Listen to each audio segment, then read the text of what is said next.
feeling I the was groove, wondering. Justin? Yeah, I You're was just feeling it. wondering I'm if you're gonna feeling it, man. dance. Every episode you're dancing, so it gets Well, me you into know the mood what? We'll too. have to try. I'll have to go wireless for that sometimes. I'm encouraged to dance. We'll Anyway, synchronize. time to talk to our listeners, though, don't you think? Hey, welcome. If you're listening to this, you're listening to FSUFO. If you don't know, we're also known as Forbidden Science. And this is the podcast show where we deal with lots of questions about UFOs. And the questions usually lead to more questions, and the answers lead to complaints sometimes. But anyway, I'll bounce a question off Justin Brown here to start our topic here, what we're going to get into today. Justin, if something were to happen about you, if you think you're going to have that kind of personal experience, the kind that can be kind of rough, if you were about to be taken to be abducted by an alien for their own purposes unknown, do you know what you would do? Would you have a strategy? Would you resist? Would you go along? What would you do? Do you know? Oh man, it's a question I pondered for a long time. It's like there was probably a point where I wanted to just let them take me away, but now I'm here and I've got a family, and it's like I've got to make it work. So, who do I turn to for answers if I've been abducted? If it actually gets to that point, who do we talk to? There was a time where there wasn't anyone to talk to, but we've discovered an expert, so to speak. Yes, and that would be our guest today, sort of thing, which is Kathleen Marden, somebody definitely qualified. And I don't usually resort to cheat notes, but her involvement in the field and the range of it has been so extensive. I'm going to allow myself that privilege today of looking at a cheat note here for Kathleen's bio. Kathleen is an author of multiple books on the topic and co-author of UFO books of all aspects of the phenomena. She's an on-camera expert, international conference presenter. She was at one the last time we met in person in 2018. She's an advocate for experiencers and a hypnosis practitioner. And since 1990, she has researched the perplexing nature of the UFO phenomena and especially the non human entities associated with highly advanced aerial vehicles via her research and investigation and experimentation. And her research is extended to archival collections, the U.S. government's involvement in the investigation of UFOs, and all kinds of major studies. And in fact, she is the 2021 recipient of the International UFO Conference Lifetime Achievement Award. You know, like many others, like myself, even she got involved in the 60s, but really tore into it in the 90s with her work, sort of thing. And if that isn't enough, she is the niece of the late Betty Hill, of Betty and Barney Hill. The most important real case, I think, in terms of abduction, it would be, you could not argue that. She also has 5 books that are available online, and she has a dedicated website there, www. Do we still say that? Kathleen-Marden.com. That dates me, doesn't it, when I got asked the question? Because I seem to remember now that Homer Simpson laughed at Marge for saying www. But anyway, why don't we bring Kathleen on now, sort of thing, and she can correct any errors that I've made, sort of thing, and we can get into the heart of the matter here. Welcome, Kathleen, to Thank you. Great to be FSUFO. with you today. Yes, Yeah, yeah. welcome. Yeah, that's the first time I think I had to resort to cheat notes, but I didn't want to leave any of that out because your contributions are many here in the field and that. And, there's so many things that we can talk about here today. And I don't know if we should get the others out of the way first. I think we should because, we want to make sure in the end that we jump into this work. But we'd certainly be remiss if we didn't mention Betty because, man, she was a force of nature. I can remember my first encounter with Betty quite well, and that was in Portsmouth, New Hampshire.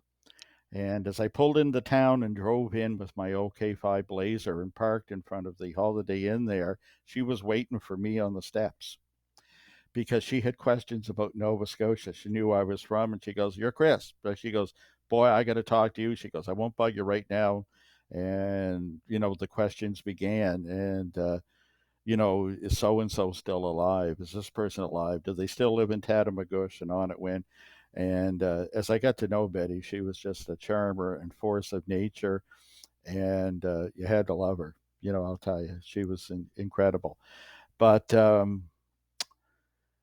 yeah, so we'll have to talk about Betty at some point, and well, why don't we begin there with that and get that over with? Okay.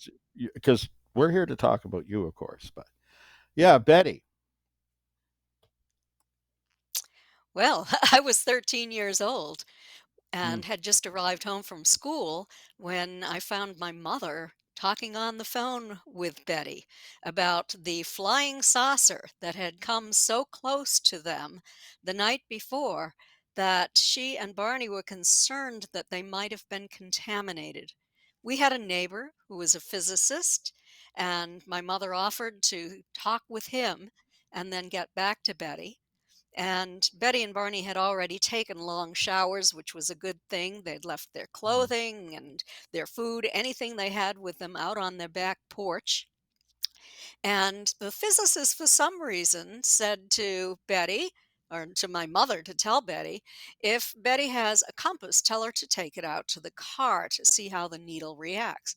Well, we know it's going to rotate by the engine, by the battery, but she put it along the side of the car and no odd reaction.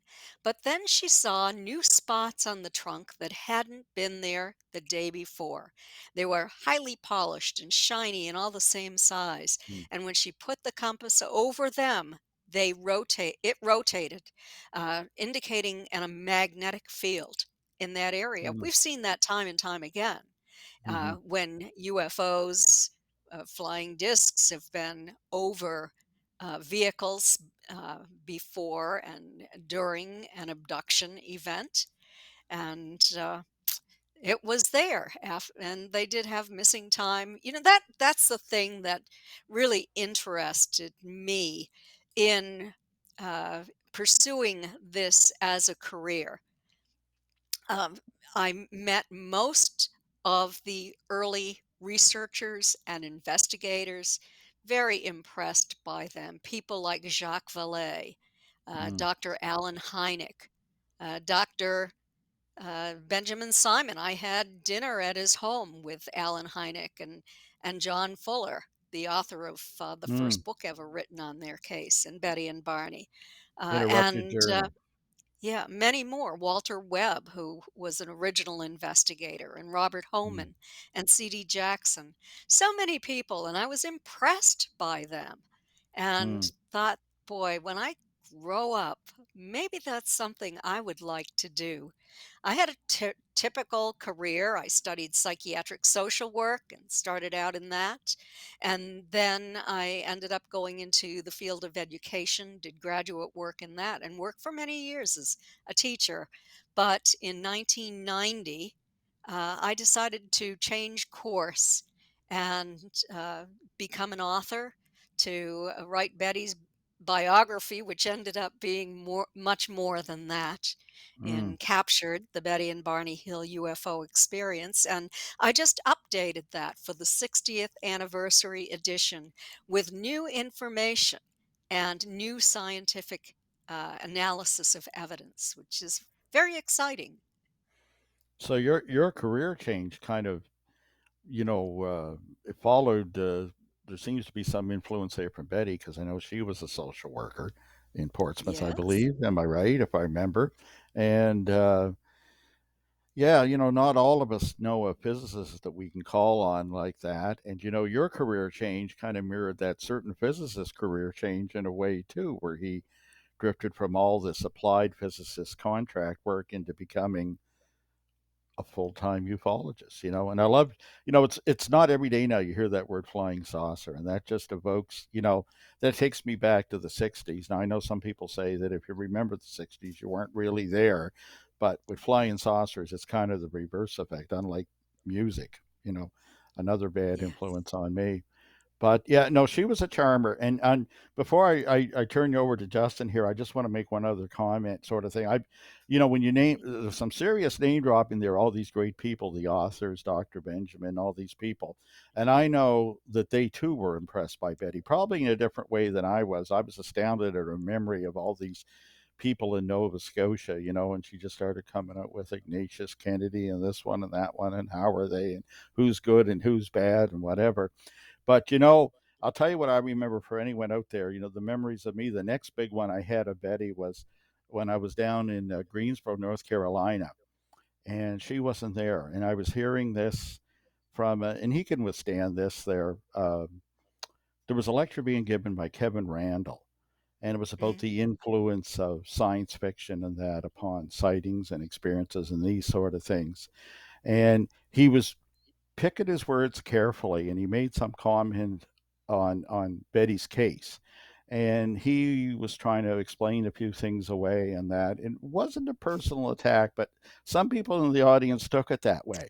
Now, here's what's significant. This is the first time I spoke in the US, and I didn't know how they were going to receive my Canadian story. So I'm watching. I was to go on after Kevin at this MUFON conference, and Kevin spoke, and when he was done, 60% of the audience booed loudly, Oh simply my because gosh. of his comment on Betty, which was taken. So, it was just somewhere you weren't supposed to go. But of course, I'm hearing this, having to go on next and thinking, wow, tough audience. I heard these things were like a love in. And of course, I went up and just did what I do, and it was fine. But I can remember it gave me the pause. So, there were so many ways that Betty, her influence and her reaction to her even would, have some impact on me. But she was great over the years. I would get the odd call from her when she was trying to track someone down. And I can remember us being in Rochester, New York, and her asking me tough questions, waiting for a spot at the breakfast table. And you just had to love her. She was great, real character that way. And that's all I'm going to say, sort of thing. The memory of her was great, and she was so brave. In the end that year to continue talking, do the engagements. We all knew you could hear, anyone could see how ill she was, and she just kept doing it. That was her Yes. life. Justin, jump in before I Yeah, go it's down memory lane too long and run out Kathleen's time here. Go on. I mean, the story of your aunt and uncle is probably top 5 in my list of the Mm, best UFO stories of all time. And I think, when you probably don't remember this, but I think back in anywhere between 2010 or 2012, I had a show called The Unified Field, and you were one of the guests. So you're one of the alumni Mhm. of I think maybe only about 30 people I had on that show. And we talked extensively about your work with your aunt, your uncle, and your book Captured with Stan. And uh, I kind of I feel like you've had to tell that story a million times over. So I think I'd be remiss if I didn't say that the world doesn't want to hear more about your body of work, because I know you're working on a new publication that you're going to sort of tiptoe around before it's released. But can you just go over the body of work and your involvement in the phenomenon? Because I know that you've been involved in MUFON groups as well at some pretty high levels. Yes, I did join the Mutual UFO Network in 1991. Very rapidly became a field investigator, and I was a state section director in the state of New Hampshire. And then from there, I was MUFON's national director of field investigator training for about 10 years. And then I sort of dropped out, not of MUFON, but out of those day to day activities because I was writing and preparing Captured for publication. And it was in 2011 when MUFON's director at that time, Clifford Clift, called me and asked me if I would be willing to help MUFON out again by becoming the director of what was then called the Abduction Research Team. And I said, sure, I love MUFON. I'd be happy to help out.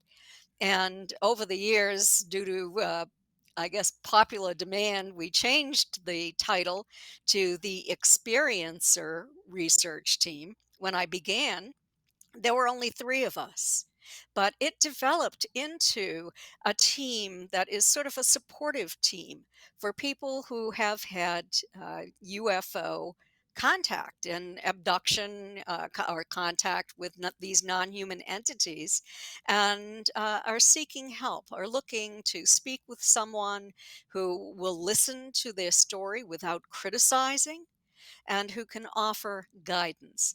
So that's essentially what I set up and carried out for all of those years.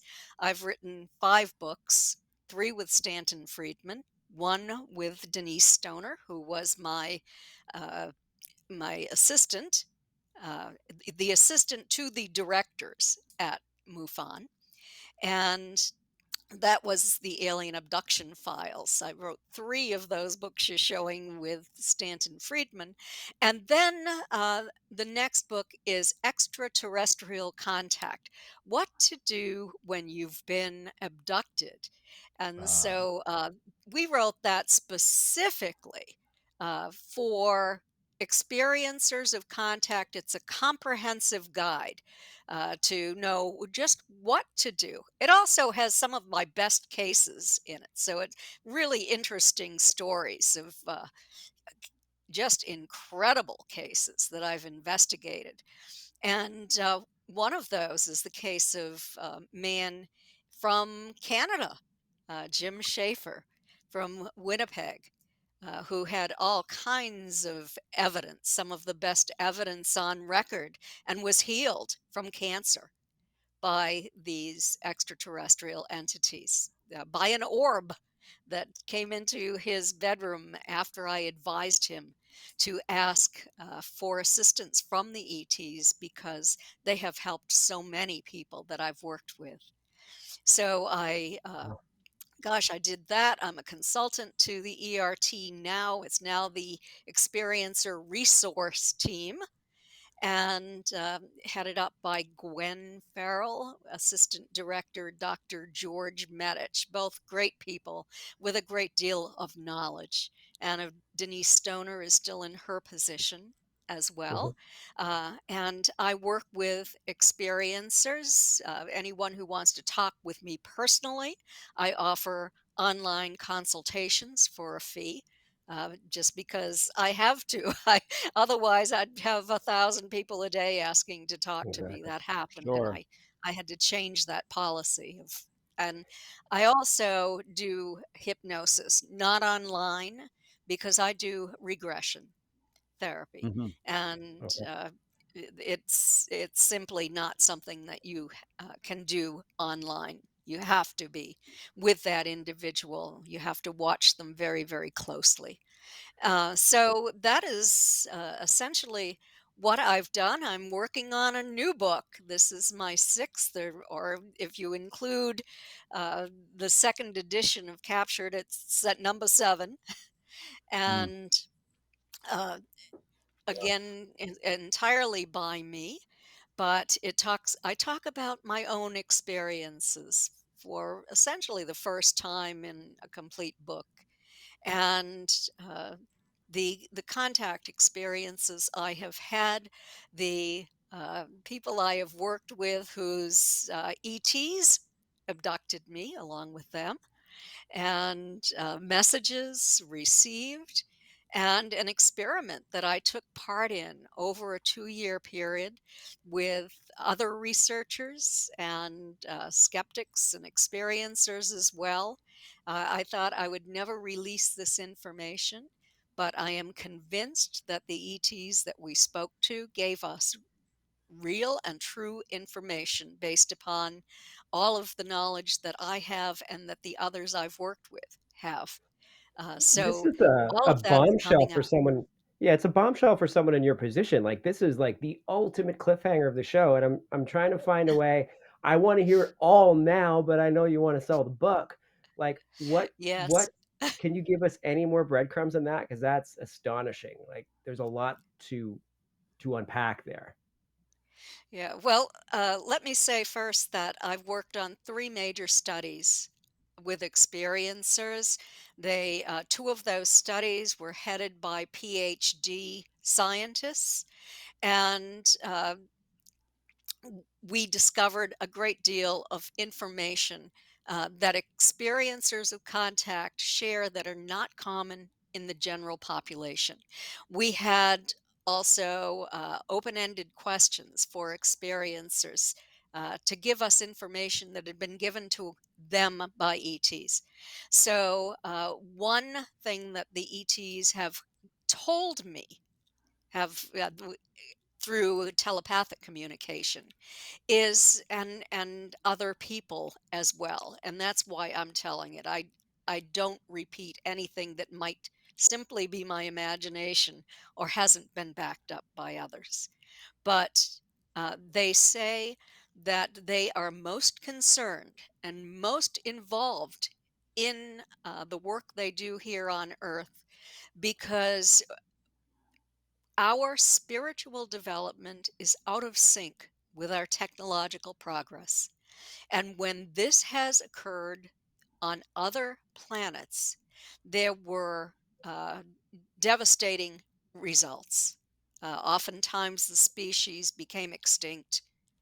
And so they are here, they say, at least the good ones, to. There Uh, are bad ones. there are. Yes, absolutely. But the good ones are here to attempt to intervene for the benefit of humanity. They also say, yes, there are bad ones who are here to take what they want. And those are some reptilians and also groups of rogue small grays. So it's not all good, but they try to keep the others, the negative ones, the ones who are exploiting humans, at bay. So, And so they work how? to do that as well. Yeah, can one opt out? How does one throw the brakes on if a person doesn't want to have the experience? Is that possible? Is there a Great way? question. There are a number of ways. And in my book, Extraterrestrial Contact: What to Do When You've Been Abducted, I have devoted an entire chapter to this. But let me just give you a couple of ideas. One is actually Daryl Sims' idea, the alien hunter. And Hmm. he says, just sing the Mickey Mouse song over and over ahead, again in your head, MICKEYMOUSE, and sing that theme song. And that way, the ETs cannot gain access to your thoughts. And keep your eyes closed if possible, because they will not gain access to your eyes in order to uh, stand over you and send these telepathic messages directly into your mind.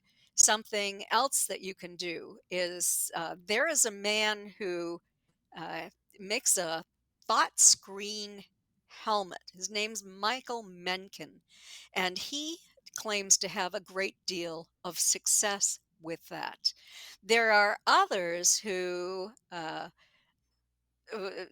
say that you should get in touch with them and engage in prayer or certain words that you say to banish negative entities. But they're talking about negative interdimensionals.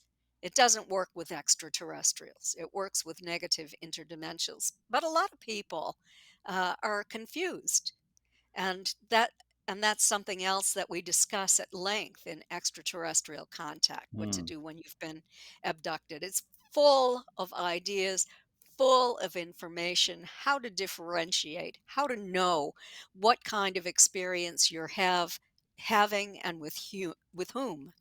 So Hmm. there is a great deal of information. I've noticed in cases that people have brought to me, that first sort of contact, the first instant, it almost seems like a seduction in a way, in the sense that it's a process. They feel like they're slowly following into this control. Like you say, the contact isn't clear at first, right? And it seems to happen. And one of the most interesting cases I've heard of somebody, there was a gentleman in 1969, John Fairfax, who rode solo across the Atlantic, and out around the midpoint he is seeing UFOs, and he's starting to think that maybe something's happening. Maybe he's receiving thoughts, but they're not clear and they're whatever. And one night while watching them in the distance and feeling this process, he suddenly realizes, like he said, I felt like I was falling into a tunnel and, going into some kind of altered state. And what brought him out of it was he had a cigarette in his hand, and the whole thing was nothing but ash, and it burnt down and burnt his finger. And the pain brought him out of it, and he just started rowing. And he said, I prevented it from happening because of that. And I found Mhm. that very interesting. And I had advised a few people, uh, what can they do? And I told them, you need to, first of all, ask somebody else who studied this as yourself, Kathleen. But in the meantime, it gave me the idea of saying, like, maybe you should give yourself a pinch or try to have, some kind of little pain, something to just break the mood, this process. And I don't know how little ill advised it was, but it was all I had to offer in the short term. And one person actually came back and said they had some success with that. I Mhm. claim little, but it was the Fairfax thing that made me think of that. But if you have better advice for anyone in our audience that just wishes to abort and not go there, I'm sure there are other people that are sitting there wishing for the experience. But like you say, there is a range depending on the entity, depending upon their intent. But um, one more question before I turn you back to Justin here. I've got to ask, Mhm. how did Stanton accept all this? Because I have to say, there's times when I would tell him about something that I'd seen, or I can remember Don Ledger, that was the co-author of my first little book on Shag Harbor there. I remember looking at us and shaking his head one day and saying, you guys are violating the 11th commandment, thou shalt not see things if you're a ufologist, because you're seeing things all the time. So I have to wonder, I know how you work closely with Stanton, and it was great those final years. Yes. Several times I've seen you there with him, and your books together you did with him. uh, how did he react to these details you have of your personal experiences? Was he okay with that? Well, initially, he said, "Well, I have to tell you that's in my gray basket." He always had a gray basket. But, finally, over the years, uh, Mhm. he finally did say, "Yes, I believe that is happening to you." Uh, and because I would be submitting evidence to him, Sure. I did take the American Personality Inventory that was developed by Bud Hopkins and a psychiatric social worker, and Dr. Yeah. Don C. Donderi from McGill University.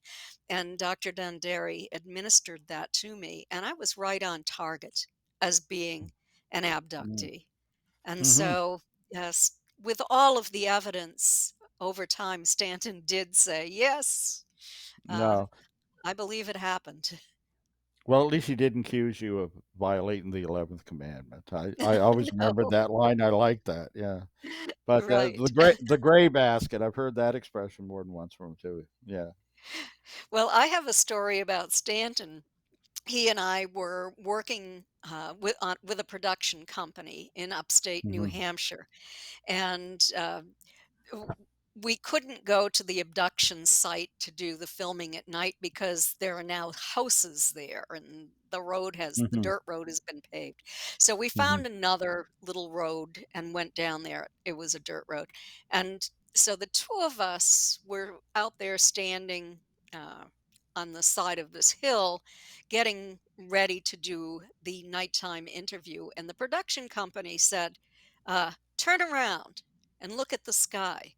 And so we did. And there was something unusual just zipping through the sky, kind of zigzagging around. And Stanton looked and he said, well, I'm not going to say it's a flying saucer. And I said, gee, I don't know what that is. But Hmm. the funny thing was that the production company then said, we're done.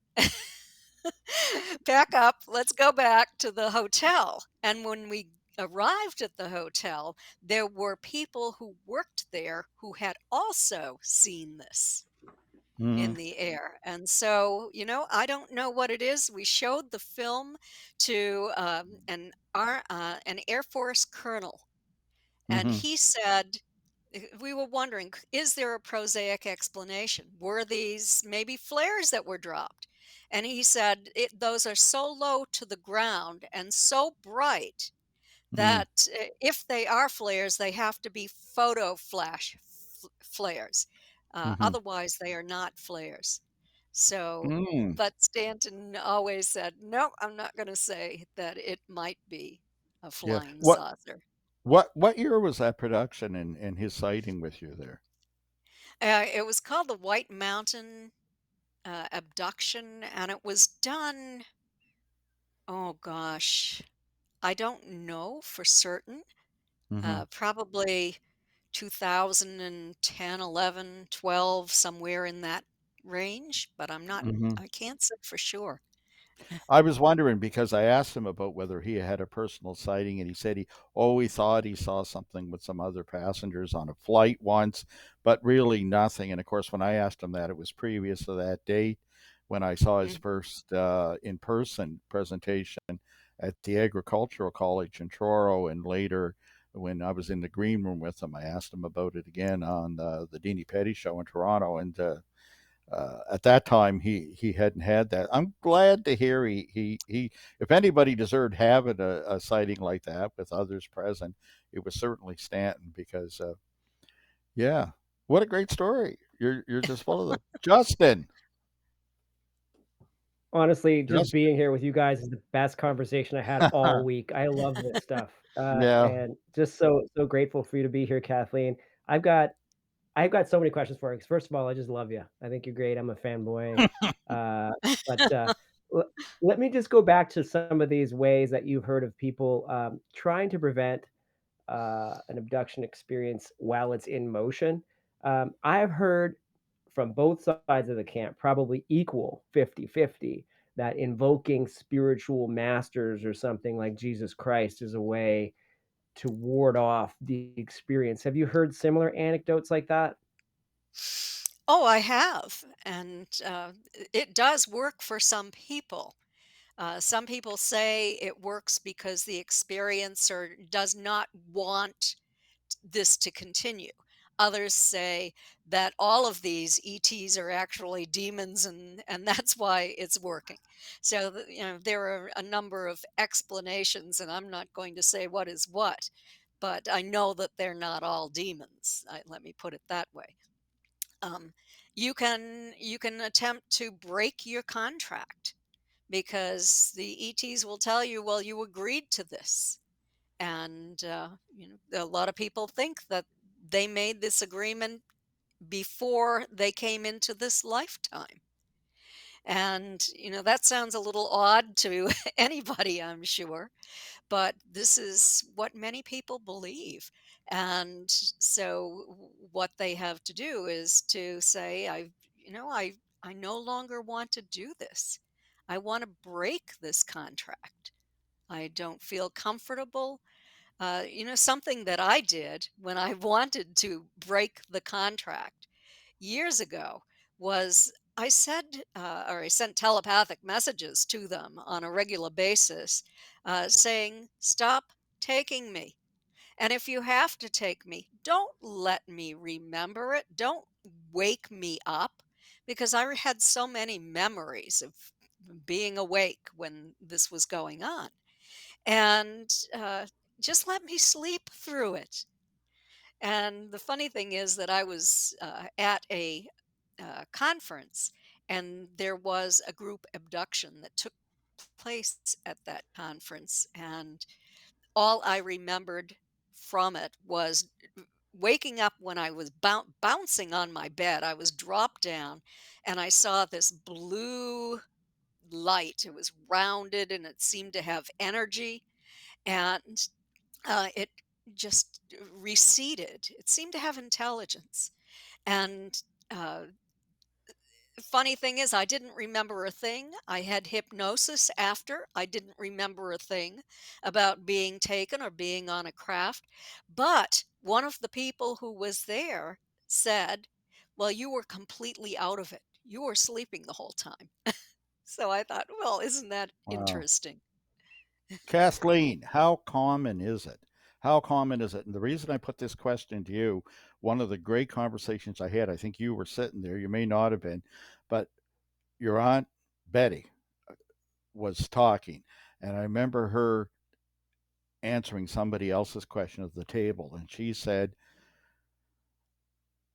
guys like Bud Hopkins and the professor she said, are crazy. Millions of people are not being bothered in their bed every night. That was how she put it. And of course, she's talking about Professor Jacobs.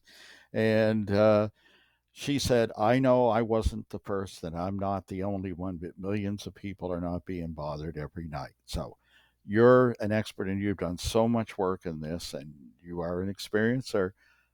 How common is the experience for those of us out there who have never had such an experience, wondering how strange is this? Like, what could it happen to me? Am I typical or not? In your feeling, like what? How common, really?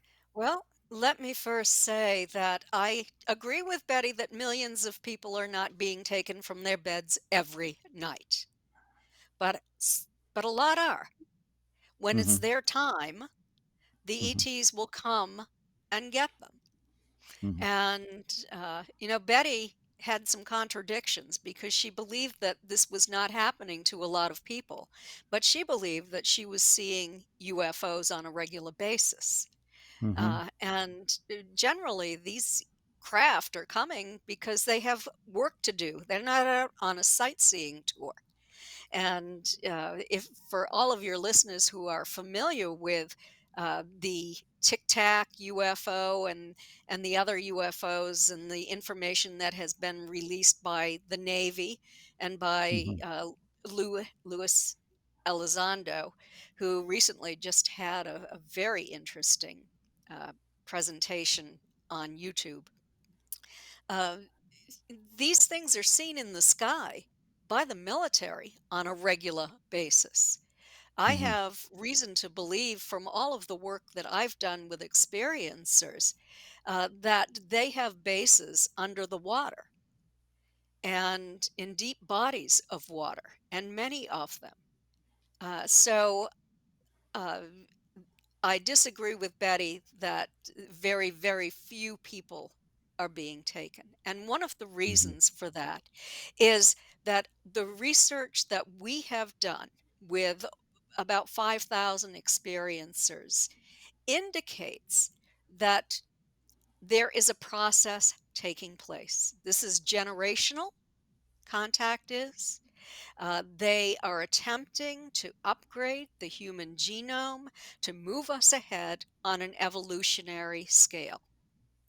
And there is statistical information for this. Experiencers, uh, 85% or more have become more spiritual as a result of their experiences. They're psychic or intuitive, highly statistically psychic or intuitive. They have the psychic sense of being empaths, which means that they can detect other people's emotions as if they are their own, and also the health of the human body oftentimes. And not everyone is very good at that. I'm not, but sometimes when I'm working with a client, I do feel whatever disorder they have, such as a stomach disorder, for example. um, they're they all perceive themselves as not being just people from earth, but something much greater. And there are just so many characteristics. I've listed them. I've talked about the study again in extraterrestrial contact, what to do when you've been abducted, and uh, very, very interesting information that we were able to acquire in the three studies that I've worked on. So the ETs, I believe, are involved with many humans in an attempt to change uh, us, to move us ahead on an evolutionary scale.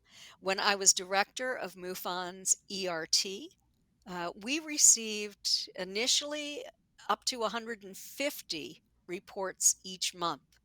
It's now down to about 80 to 100 each month.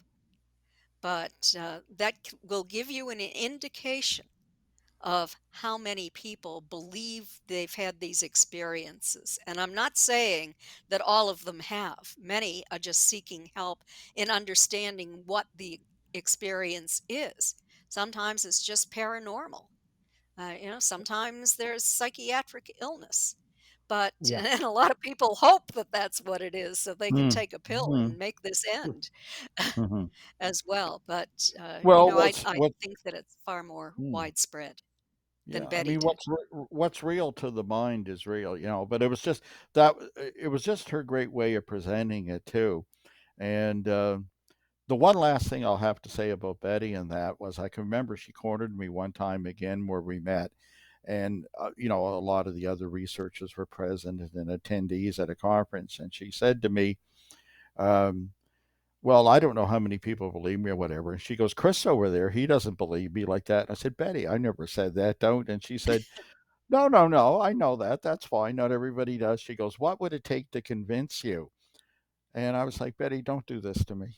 And she was saying, "What would be more compelling evidence to you?" And I am more open than she thought. Yes, I it's not an area of the field I've worked a lot in. I've been forced to make changes on my level of acceptance for things. But I can remember my response to her, and this is also a question to you, I guess. Is I said, "I'm wondering why nobody has ever found a diary from somebody that predates, our understanding of your experience, Betty, of you and Barney, and of I other before that period in the 60s, before Betty's book.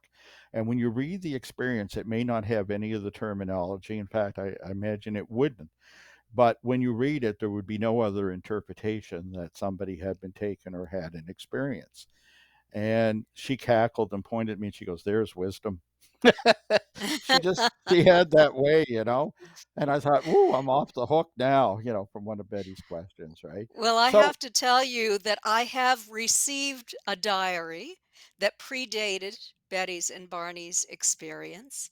This was from a young woman at the time in Texas who was taken and mhm, found herself first she was awake reading in her bedroom and then she was out in her yard and these ETs communicated with her telepathically. She had the sketches, she had all of the information, and it mm. happened time and time again.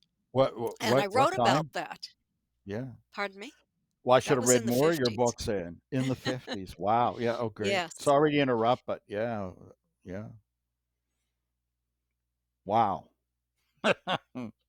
Yeah. So I guess you weren't there that day because I, you could have we put me talk in my about place.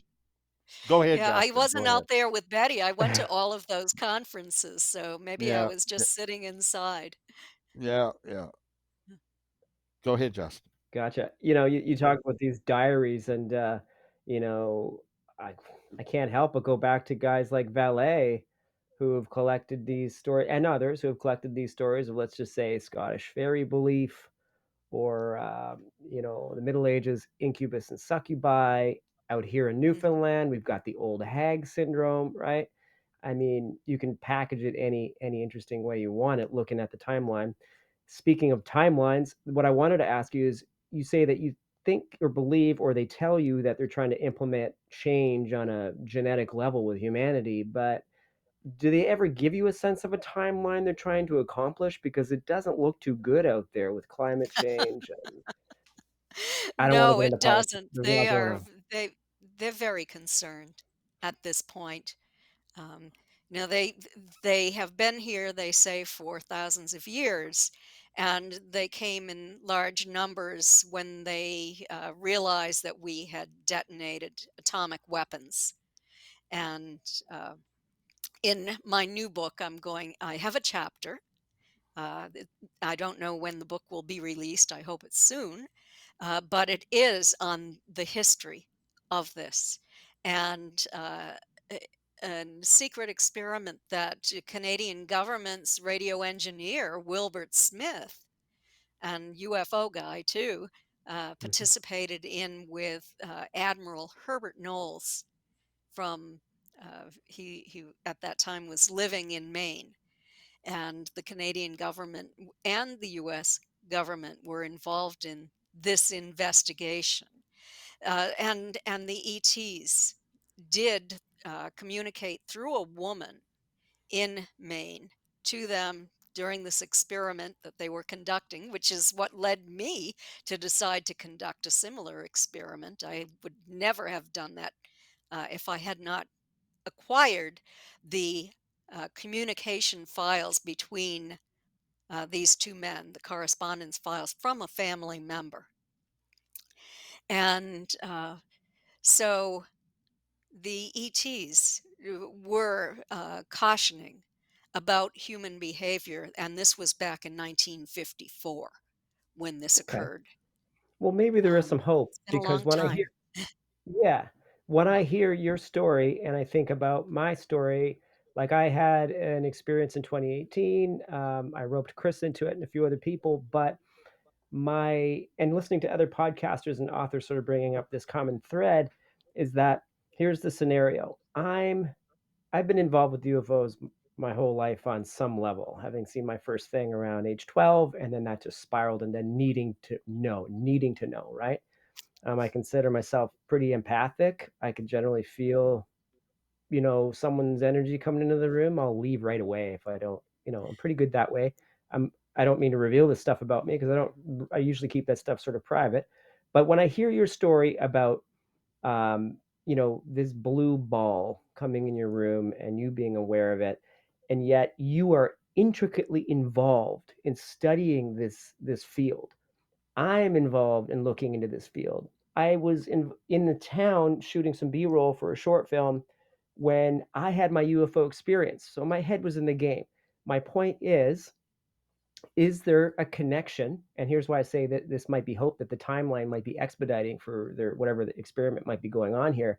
I'm recognizing that perhaps there's a connection between our consciousness and that intelligence, and that is our direct lineage between one another.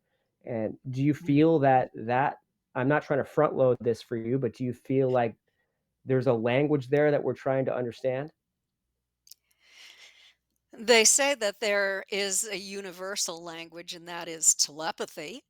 They say that we are all part of the same consciousness, that there is one consciousness that is capable of creation and only one, and that a lot of it sounds like the angels, and they say that they're here on a mission to uh, assist in this quadrant of the galactic neighborhood. So it's quite complicated, but yeah, this group who claim that they're part of the Galactic Federation, and they've given me a lot of evidence, and the other researchers. This is not just belief, and I talk about all of that in the book as well. But yes, I that's what they say. I have no reason to doubt them. I guess also what I'm dialing into is that perhaps our interest in the field is stoking an ember into a fire, right? Almost invoking, you could call it alchemically an experience simply by being Yeah, interested in it is what I'm saying, by right? being interested. Well, Betty and Barney were showing interest in that craft, uh, stopping to look at it after it came in closer, and that's could be why they had their experience um, of being taken. Uh, Showing interest, there are many people now who are conducting CE5 experiments where they go out, where they meditate together, where they play certain types of music and call in craft successfully. I'm aware from a medical doctor. He's a heart surgeon and a psychiatrist from I think it's Brazil in South America, but he was talking about another country, I think it was Peru, where there is a group who can at will call in craft. It lifts up out of the ocean. It comes, there's telepathic communication that takes place. And there have been hundreds of witnesses to this, according to this professor, who I have no reason to doubt. And it does seem that the humans around the world are showing an interest in these ETs, and they are responding by showing their craft more frequently and showing their craft to the military as well. And then you have to Maybe it ask yourself, are we sorry, Chris, are we open? And some people in political status, according to, uh, I don't want to name names, but there's some people in higher ranks that said that the reason that some of the stuff wasn't let out a lot sooner is because, from a biblical perspective, they thought maybe the gates of hell were being opened and we were allowing this stuff in just by allowing us to think about it, right? So, I mean, do we really know what's going on if they're keeping their abductions so secretive? How do we trust what they have to say? Let's just say that. Well, say that they have kept this secretive, and Lou Elizondo spoke about this in his recent interview, that we, when we work with endangered species, for example, uh, try not to interfere in their lives too much. We capture ah them, we tag them, we take our scientific information from them. The ETs have told these experiencers, many of them, that they don't want to interfere too much in our lives because of the impact that it could have on us, and a negative impact, that they have an agreement among themselves that they want to remain in the background to assist in our development, but not to interfere with our development on sort of like the a worldwide like ontological basis. like the Prime Directive on Star Yes, Trek. yes, Yeah, yes. and I've often wondered if some mere sightings or mass sightings, especially, might be in themselves a message. A message that cannot contaminate the audience, cannot. I mean, and I think an example in our cultures here in, let's call up here in Canada, the Great White North. In this case, if we go to the true north here, and you go up, sometimes the Inuit, the native peoples there, they'll leave in the middle of nowhere a little stack of rocks that sort of roughly implies the shape of a man, and they're called the Nukshuk.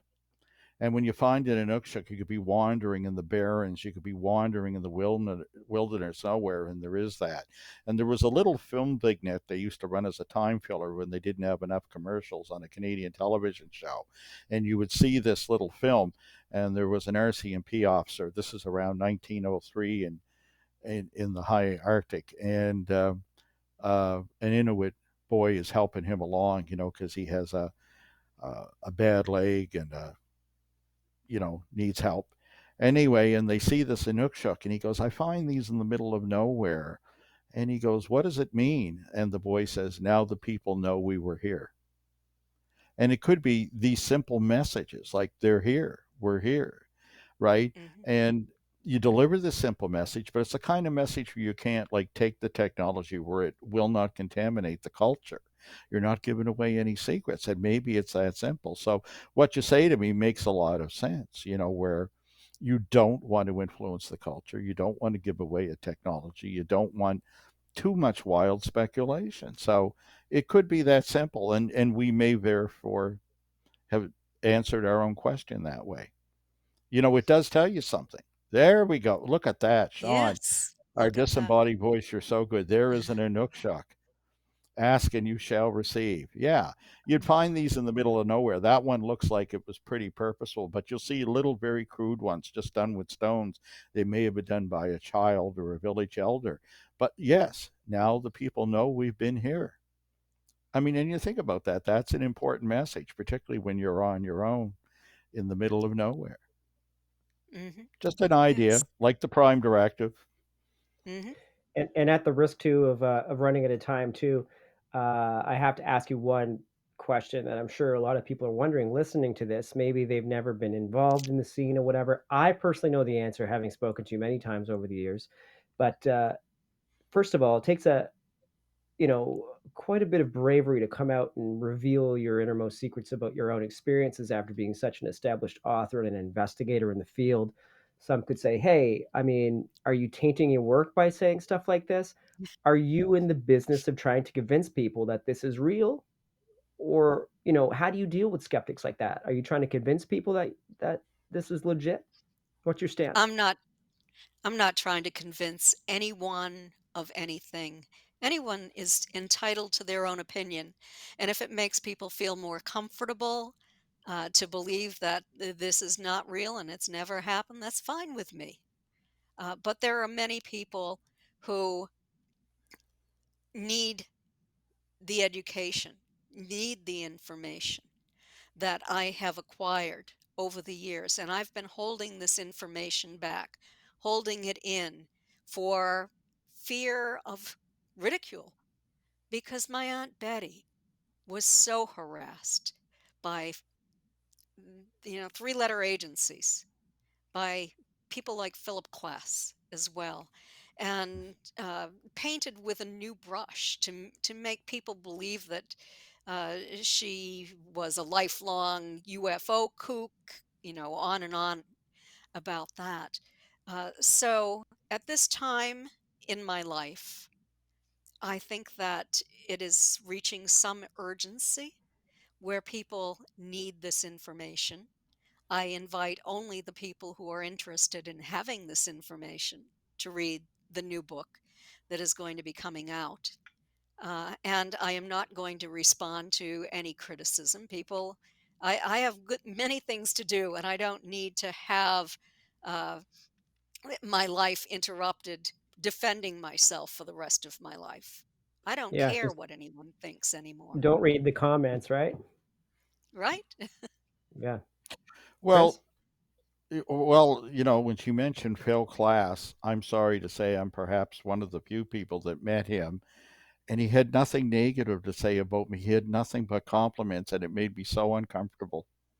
It Oh, really yes. did. And Yeah. but on the other hand, I think we know how he truly felt because he would warn me. He goes, I might write an article about Shag Harbor or your work, he says, and put it on my website. He never did, so I guess he just felt safe. But the first time I presented, he was in the audience. Well, in fact, I'll tell you something. It was that same conference where Kevin Randall got booed for what people thought was dissing Betty. And boy, did he backpedal and try to explain it wasn't a personal attack. And I don't think he meant it as that, really, in fairness to Kevin. But anyway, when Kevin was speaking, Phil fell asleep and dropped his little cassette tape recorder on the floor, I remember, in the front row. And when I was talking, he stayed awake. And at the end, he come up and he wanted to get his picture taken with me and shook my hand and said, "What a great job I've done." Twice, two other times, I had to go. I was invited to supper with him actually, and he had nothing but compliments. And I'll say here now, I felt so uncomfortable. I wanted to reason to entangle with him, and he was just as close as he came to charming. But I've heard all Stanton stories, and I know the other side of the coin. But yeah, I've heard what he had to say about Betty, and I chastised him. I went up one side and down the other side of him one day, and he looked at me and he just went, and walked away. Oh, I think cue that Just he saying. music. knew the truth, but was not Yeah. willing to admit the truth. In fact, he tried to set Betty up by inviting her to go to Washington, D.C., to stay at his apartment with him, Mm. that he would sleep on the couch. I know that he would just say, Oh. Betty slept in his bed, Oh my God. because that's the kind of person he was. She Mhm. didn't go, by the way. She didn't Good. trust him. Bravo.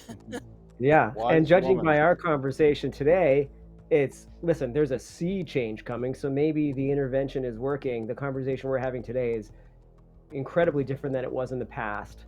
I think I can speak for both of us when I thank you for coming on the show and talking about your revelations of your own experiences, your body of work, and helping us to launch this show into outer space, keeping our feet planted firmly here on the ground. For all of you guys watching today, don't forget to like, subscribe, and comment to keep the show in the stratosphere for sure. Chris? Thank you, Kathleen, for coming on. You are the consummate professional and an academic, and you proved to me there is life after high school. Thank you. Well, thank you so much. It was a pleasure Thank to be you. with you. Yeah, anytime, Kathleen, we'd have you back. Thank you, dear.